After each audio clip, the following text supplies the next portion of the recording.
Hey, what is up, Frig fam? Corbin here again from Northwest Scent. So for today's video, I have compiled a list of 10 of some of the most masculine leaning fragrances that I have in my entire fragrance collection. So if you are a guy and you don't like wearing stuff that smells unisex, you want it to smell only masculine, you know, hardcore, just in your face, aggressive, then this is gonna be the list of fragrances for you. So if you guys wanna find out what these fragrances are and why I find them really masculine, then please stick around. But first, let's roll that intro.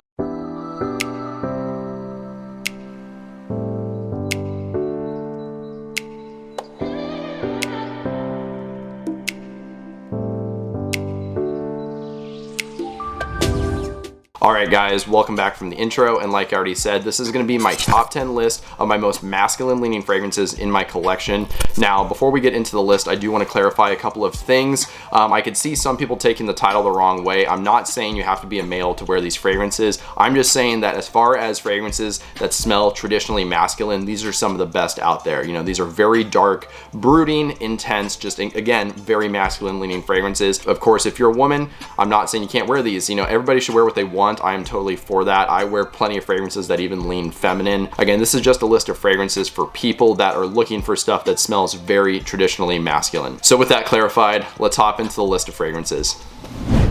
Alright, so we are finally getting into the list of fragrances, and there's going to be no rank structure to this list. Now, the first fragrance we're actually going to be talking about, funnily enough, is a unisex targeted fragrance. However, I do find that it smells very, very masculine, and it's actually coming from the house of Comme des Garçons, and the fragrance is Black Pepper, which, just like the name says, black pepper, that's the first thing you're going to smell when you start sniffing this one. When you spray it on, you get a big dose of it. It literally smells like you're sniffing a jar of black peppercorns. It's not going to like tickle your nose or burn it or anything like that, but it is a very authentic smell. Now, after a few minutes, it does start to settle down a little bit, and you get this nice cedar wood, which Comme des Garçons is very well known for using a lot of woody and coniferous style notes in their fragrances, and most commonly they are using cedar. So you're getting a nice dose of cedar here, and you do actually get a little bit of creaminess, especially in the far dry down, from some musk and then tonka bean in here, which also brings a nice little bit of sweetness. Once you're into that far dry down, the pepperiness has toned down quite a bit, and this is mostly kind of a dry woody fragrance with that nice kind of creamy sweetness.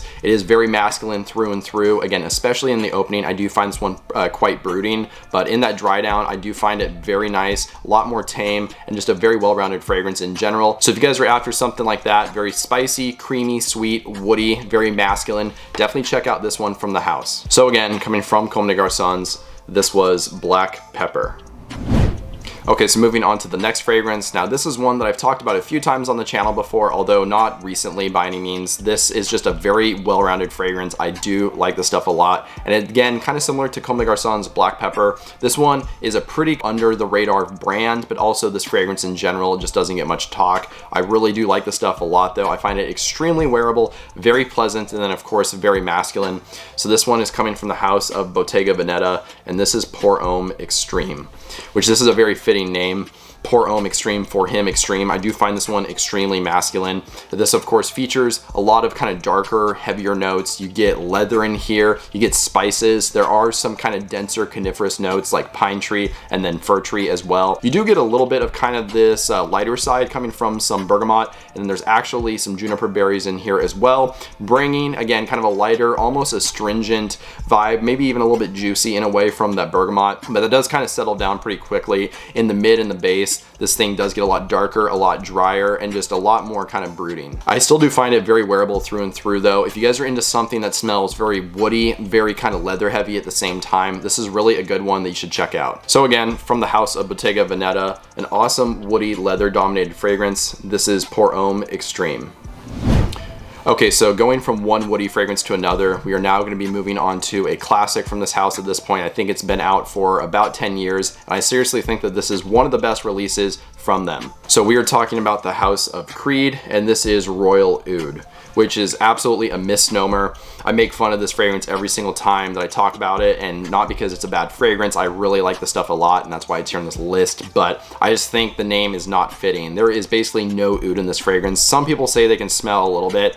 I don't smell any oud in this fragrance. It is completely dominated by cedar. Now that's not a bad thing because I really enjoy cedar a lot. It's actually one of my favorite notes. It brings a nice kind of coniferous side, which usually means just woody, green, usually a spiciness as well, and a nice kind of dry feel. In the case of this one, it's a very natural cedar. It smells like fresh cut cedar tree. And there's also a little bit of freshness in here in the opening coming from some citruses and a little bit of pink pepper as well. As it settles down a little bit, it does get a little bit darker. Those citruses burn off. You get a nice angelica note in here, which usually angelica to me brings a little bit of kind of a licoricey, herbal, almost balsamic feel to the fragrance. It's pretty dominant in fragrances like Prada Luna Rosa Black, if you're familiar with that one. That one has a very heavy dose of angelica. You get a little bit of that kind of feeling in here as well, although it is mostly again dominated by the cedar wood. So dry, woody, spicy, that's what this fragrance is all about. A really solid one if you guys are after something that smells like an authentic cedar note. So again, coming from the house of Creed, one of my absolute favorites, this is Royal Oud.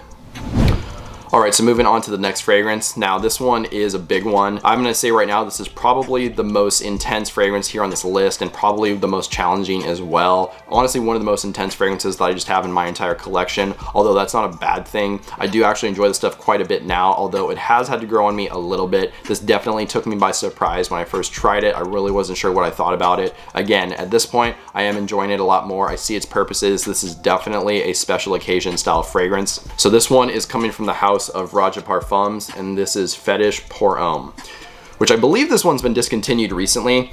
Although it is still for sale on their website, at least as of when I'm filming this video. So you can still get this one, although again, it might be going out of stock here soon. So if you're interested, maybe look at getting a sample or something to at least check it out before it possibly disappears. Nonetheless, what this fragrance is all about is smoke, animalic notes, and then leather, and maybe even a little bit of kind of this woody feel as well. When you first spray it on, you get hit with almost like cigar smoke. Like it is intense, burnt, just leaves in your face, very ashy, smoky, intense. After a couple of minutes, you do get a little bit of kind of this creamy animalic touch coming from that castoreum, and you can start picking up on the leather here as well. There is a spicy quality, and then you do get more of that as it starts settling down even more, I would say into the mid and even in like the base notes and stuff, and you do kind of get a piney feel at that point as well, which to me makes it a lot more wearable. The smokiness definitely settles down. It is very in your face in the opening, but it does become a lot more manageable again as this fragrance settles down. But if you guys are put off from stuff that is just intense leather, intense smoke, creamy kind of animalic notes and stuff like that, you might not like this one. But if you're into stuff like that and you're looking for something that might bring a little bit of a challenge but just super masculine, ultra just in your face intense,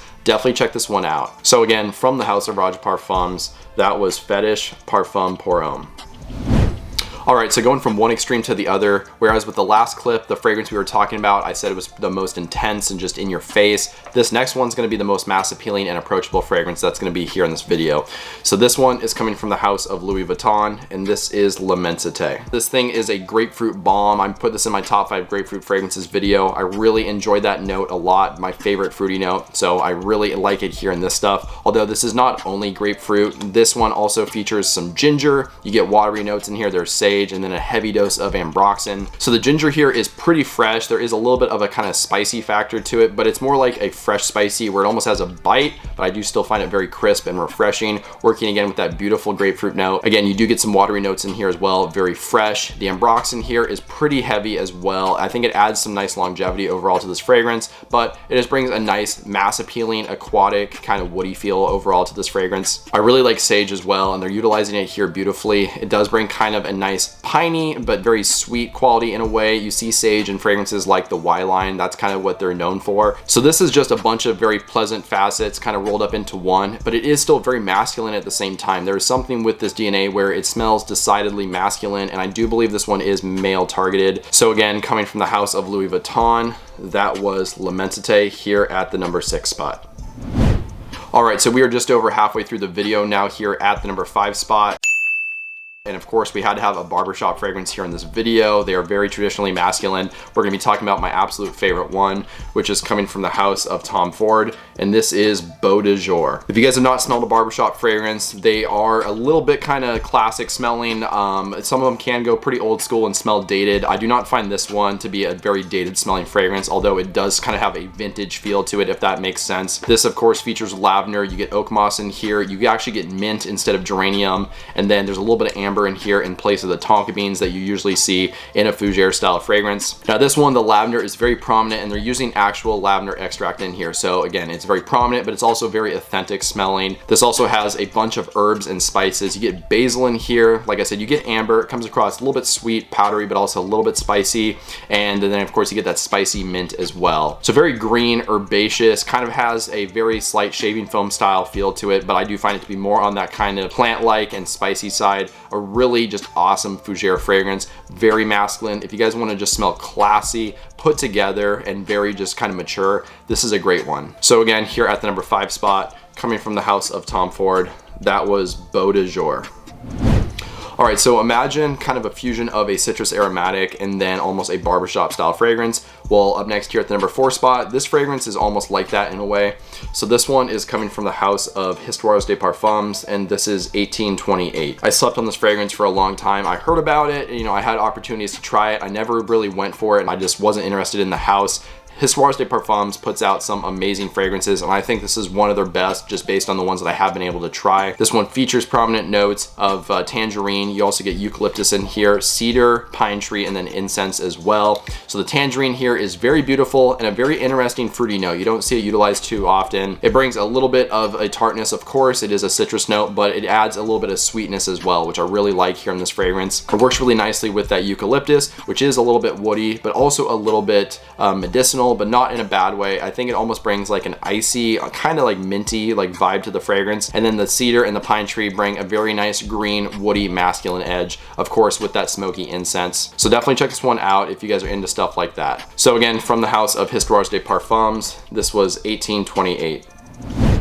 All right, so up next here at the number 3 spot, we have a fragrance that almost kind of balances all these different aspects of the fragrances that we have previously covered here in this video so far. So this one, it's a little bit smoky, a little bit animalic, a little bit woody, green, spicy, you know, all of these different facets that have kind of been emphasized in these fragrances. You get kind of all of that going on in here in this one. And this is actually a fragrance that tells a story, which I really like that about it as well. So this one is coming from the house of Amouage, and this is Epic Man. So like I said, this one has a bunch of different facets in it. It is very woody, and actually that's probably the most dominant facet to my nose. You get that from oud in here, and then cedar, and then of course you do get a little bit of that incense. It adds a touch of smoke here, but it's not like off-putting. It's not like the smoke you get in Fetish where it's super like in your face. It's a very tame overall. You get a little bit of a kind of spicy facet in this fragrance as well. That's coming from some saffron and nutmeg. There's caraway in here, pink pepper, lots of different spices. You even get a little bit of a resinous quality in here coming from some myrrh, which of course brings a little bit of sweetness in here. It's not overly powdery or anything like that. I think it just balances this fragrance out beautifully,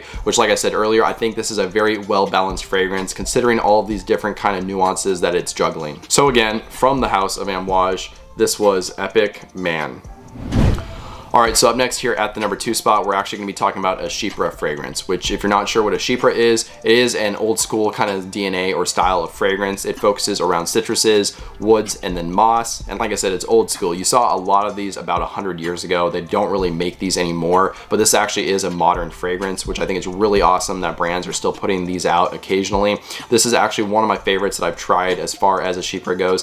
And not only that, but this is actually one of my favorite fragrances from this particular house. So we are talking about the ever so popular house of Parfums de Marly, and this is Lipizan. Like I said, it's a CMRRA, so this focuses around citruses, woods, and then moss. You get a lot of lemon in here. There's clary sage, you get cedar, and then oak moss as well, with a decent amount of leather in there. So the lemon here is very tart, juicy, zesty. It's pretty realistic, and you get a lot of that clary sage in the opening as well, which is aromatic, kind of like lavender, but it has almost more of this like balsamic feel to it at the same time, making it even seem a little bit syrupy and resinous. You do get a lot of woods in here, like I said as well, cedar, and then you get a lot of that leather, and the leather is pretty prominent even from the opening as well. It almost adds an animalic vibe to this fragrance, but not in like a soft and creamy way, more in like kind of a brash way, I guess you could say. Not the most mass appealing DNA out there, but if you guys are after something that is unique, just different, not really done anymore, you can definitely check this one out from the house of Parfums de Marly. So again, from the house of Parfums de Marly, one of my absolute favorites, this is Lipizan. Okay, so we are finally on to the last fragrance now, and this one has a lot of buzz in the community right now. Some people love it, some people hate it. I mean, it gets a lot of talk, and for good reason. It is a pretty bold fragrance, and of course that's why it is so polarizing on how much people either like it or dislike it. I'm definitely on the love side though. I think this is a really unique fragrance, really nothing else out there like this, especially on the designer side where it's coming from. And this is actually one of the best price propositions out there for a fragrance. You can find a brand new bottle from a discounter for like $50, which again, that is an absolute steal for what you're getting here. So this one is coming from the house of Gucci, and this is Gucci Guilty Absolute, which wow, every time I smell this stuff, it absolutely blows me away. And while the note breakdown is pretty simple, I think the quality is here, and I think the way the notes are working together is just done beautifully. So this focuses around leather, a lot of cypress, and then vetiver. And there are some other notes, but those are the most prominent to my nose, and that, again, that's basically what I pick up on from this fragrance. So the leather here does have a little bit of a rustic feel to it, if that makes sense. It's not like a brand new like car leather, it's not like suede, but it's not animalic and off-putting at the same time. It's kind of balanced somewhere in the middle. And then of course you do get that cypress, like I said. It's green, it's very woody, it's almost got like this piney smell to it. And then you do get that vetiver as well, which similarly to the cypress note, it is pretty woody. You do get a little bit of a freshness from the vetiver actually as well, and it's not overly grassy or dirty or anything like that. And like I said, all these notes are working together beautifully. I find this thing to be very traditionally masculine. I find it pretty appealing as well, although I can see why some people just might not find this thing to be the most wearable. So again, if you guys are into leather, if you're into woody notes or even vetiver as well, this is really a good one. You should definitely check it out and try it if you can. So again, from the house of Gucci, this was Gucci Guilty Absolute. Well, there you guys go. That was 10 of some of the most masculine leaning fragrances I have in my collection. I really hope you guys enjoyed this one. And if you did, I would really appreciate dropping a like just to show your support. And then that way more people can see my videos on YouTube.